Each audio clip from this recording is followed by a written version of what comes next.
Wow. It's impossible to say anything after such a concert.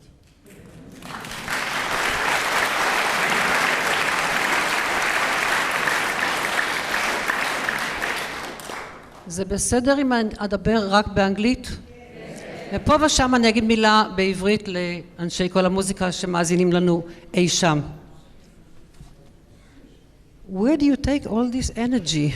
Is there anything you love more than music and piano playing? יש משהו שאתה אוהב יותר מאשר פסנתר?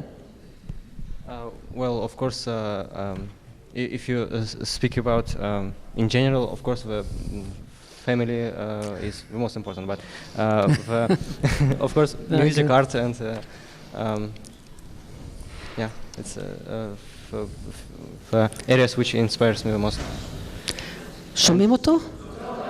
I should say louder, yeah? Okay. But basically art, especially visual art as paintings and painting exhibitions or movies is the most inspiring after music. Well, after this Rachmaninov, I felt as if the three of you have already performed the piece several times before. דניל פגש אותם פה לפני יומיים. I just said that you met them 2-3 days ago here. Yes. Yeah, but, I played this piece once before, last spring, but so it was the second time, but it's the first time I collaborate with such great musicians. See, it was really amazing inspiration to work. You should do it again. Maybe you should record it.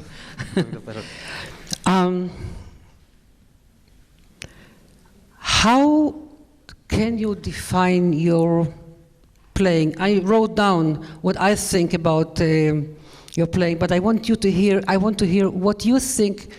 What is so great, strong about your playing? No, but why? I mean, how do you define? What do you think about? I mean, what is significant in your playing? What is so? Well, I mean, it's difficult to judge about by myself about my own playing. Well, of course, I listen to my recordings when I practice, and it helps a lot for interpretation, recording yourself and listening to yourself, and in general, listening to the many interpretations of this piece to sort of take out the limitations of your own vision of the piece, so that you see as many possibilities as possible, and so then you can create on your own more in this way. כמה מכם שמעו את האתיודים שדניל ניגן כאן בזמן התחרות? תרימו יד בבקשה.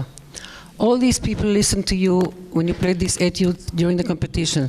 The reason I asked is because you asked me whether you played better today than in the competition. הוא ניגן יותר טוב? Well, this piece was already been performed since the Rubinstein competition in various venues, and in Rubinstein competition it was, I think, third time I played. You played it. Did you play it in the Chopin competition as well? No. I learned it especially for Rubinstein competition. Wow. Yeah, it was one of the very fresh pieces for Rubinstein. I must tell the audience something in Hebrew and I'll say to her afterwards in English. בזמן דניל זכה בתחרות בפרס שופן, זכה בתחרות שופן בפרס שלישי. דניל זכה בפרס הראשון ועוד 3 פרסים אחרים אצלנו בתחרות רובינשטיין. בזמן תחרות רובינשטיין הוא הכין את הרפרטואר לתחרות צ'ייקובסקי. בזמן שהוא התאמן לתחרות רובינשטיין הוא התאמן גם לתחרות צ'ייקובסקי שהוא זכה בה בפרס הראשון. Can you guess what I said? Rubinstein Tchaikovsky, yeah. That while playing during the Rubinstein competition, you also prepared the repertoire for the Tchaikovsky competition. Well, the repertoire was not very different except for Tchaikovsky concerto, which I had to learn for Tchaikovsky competition. And you learned it here? Well, I learned it when I was preparing both to Rubinstein and Tchaikovsky at the same time. And so it was a lot of work for repertoire. It was about, I don't know, 4 hours of music. And you had time every morning to go from Sarah's house to the beach and have a swim. Yeah, of course. And when I was actually participating in Rubinstein competition, because all the participants lived in this hotel, which is near the sea, near the beach, and it's a very nice location. You can go to swim, you can go to walk in a park, you can run, and we were gathering with other participants in the evening. So it was a very great atmosphere. Speaking about atmosphere. Can you make a comparison between the three competitions, the three top competitions you won? Chopin, Tchaikovsky, Rubinstein. Well, I can just say that I can just provide one example. For example, on Rubinstein competition, you can play encore. It says a lot. That it's also very important for the performer to understand that he has freedom. He can. Encore actually sometimes shows more than the actual performance. So it made you feel more comfortable also. It's somehow the whole atmosphere is very friendly for performer. There is, of course, there is certain tension because it's a great competition and there is a great repertoire, but there are a lot of helping aspects. דניל התאמן אצלי בבית אחרי תחרות רובינשטיין, ופתאום שמעתי אותו עושה משהו מאוד מוזר, מנגן אחד האתיודים של שופן, הפוך, לא בדיוק הבנתי מה הוא עושה. I'm telling the audience that you practiced in my house one day, one of the etudes, and it seemed to me very strange. And you told me this is the best way to practice. Can you explain to people one of the good ways to practice? One of the good ways to practice is that. What did you do? With left hand, the music which is in the left hand, you're playing few register up, and music which is in the right hand, you play a few registers down. So it's basically. Can you give an example? Well, one of the examples.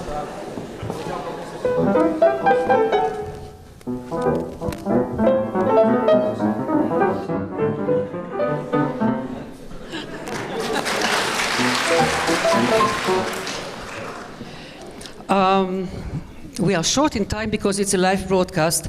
I just want to tell the audience that you came from New York, you played with the New York Philharmonic, you went to Trieste, you played the recital in Trieste, he's in a jet lag. In Boston. In Boston also. And you're not tired? No. I didn't expect that I give you an assignment to play so many things and so difficult. That's why it's important to sleep before performance. Did you sleep this afternoon? Yeah, of course. I mean, it's essential for powers, and even a few hours nap or even half an hour nap can make a big deal for performance, for the conditions of mind during performance. It's more clear. Tell us in short about your family. Were you born to a musical family? Yes, all my family members are musicians, and my father is composer. My mother, teacher of theory of music. My grandmother, conductor of choir. My great-grandfather was making accordions, bayani, you know. And one of your great-grandfathers was Jewish as well? My grandmother. Grandfather was Jewish? My grandmother, no. Okay. Yeah. Let's make a stop now and give some encore. What would you like to play as an encore? Maybe Bach from partita, from violin partita in E major. Arrangement of? Of Rachmaninov. Okay. Yeah.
אנחנו יוצאים עכשיו מהשידור, אבל ממשיכים בשיחה.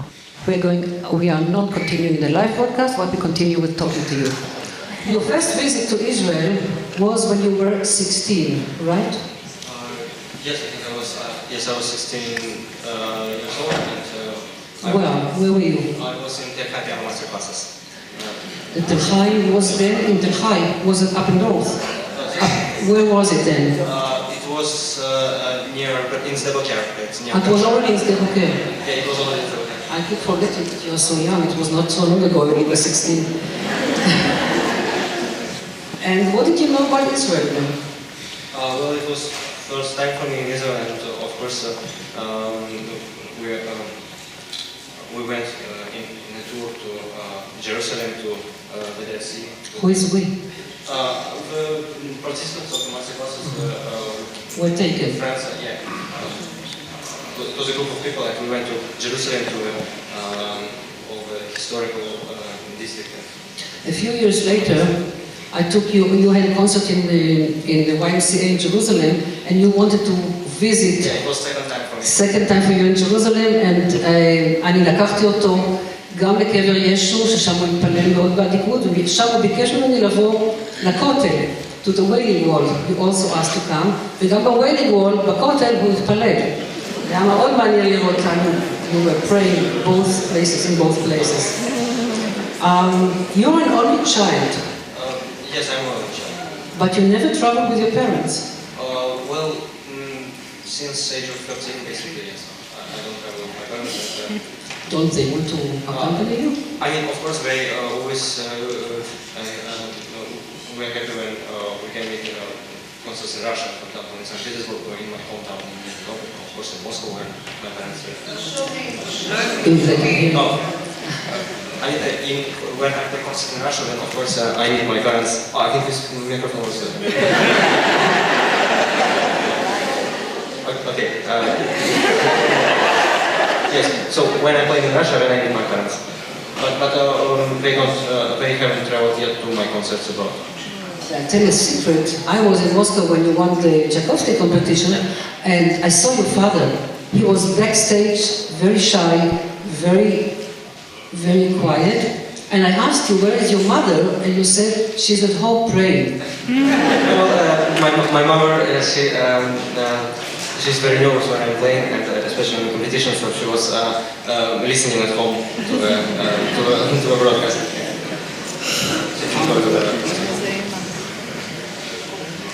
Two or three more questions. How do you see yourself? First of all, I didn't ask you about your piano teacher, Sergei Babayan, whom we invited especially for you and for us. Tomorrow he'll play with you two pianos. How big is his influence on your career? I came to his studio at the age of 17. No, I was already 18. And now it is fourth year of studying with him. And before I studied with Tatiana Zelekman in Moscow Местный School of Music. Who was also teaching several times in the Tel Aviv. But later, not when I was there. And among the students are Alexander Kobrin and Konstantin Lishis. Kobrin is one of Van Kleber. And for the last 4 years I'm with Sergei Babayan, and he's actually a student of, he was studying with Vernon Steiger, with Leon Omov, and with Mikhail Plitnov. And tomorrow we are playing Plitnov's arrangement of Cinderella by Prokofiev. For two pianos. It's a great composition. How do you see yourself 20 years from now? I mean, even if you would ask how do I see myself in 5 years, it would be difficult to answer.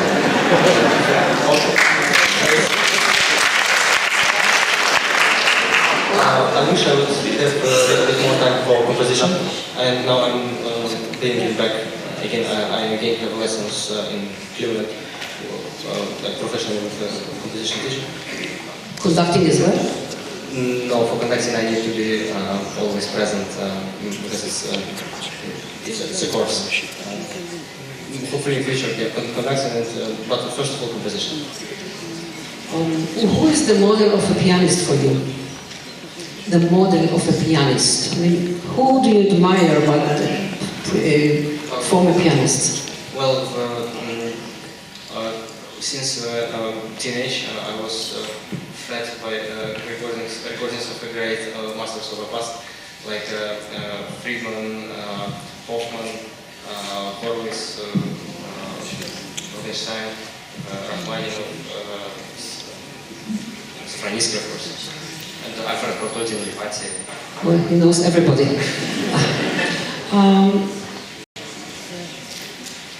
Do you learn repertoire very fast? Well, it depends on the repertoire and on how long is the piece. And do you have a preference in repertoire when you learn repertoire? Or you learn because you're being asked to play something, or you choose what you want to play? No, of course I choose more in most of cases the repertoire. So sometimes there are cases when I'm asked to learn a piece, and if it is possible, if time allows, then I'm always eager to do it. But that's why we played the Rachmaninov trio, not the Tchaikovsky, which I asked for. But there's a lot of similarities between the two trios. Oh yeah, of course. Before we end, because you're going to play another encore for the end, but how is this life of a soloist? Is it very, you have become now very fast, in 1.5 years you became a celebrity. Is this life difficult? Well, of course it takes a lot of effort in terms of traveling, because... and being alone most of the time. Well, I mean, there are ways of communication, not only face-to-face, but phone and Skype. But yeah, today is. yes, but probably the most challenging part is you know, all these lines in the airports. But when I get to the concert hall, then it's always a great time. And you love the stage. Yeah. So what would you like to play for farewell? Until tomorrow. I will play Stravinsky Agosti, the transcription made by Agosti of Stravinsky's Danza Infernale from Firebird.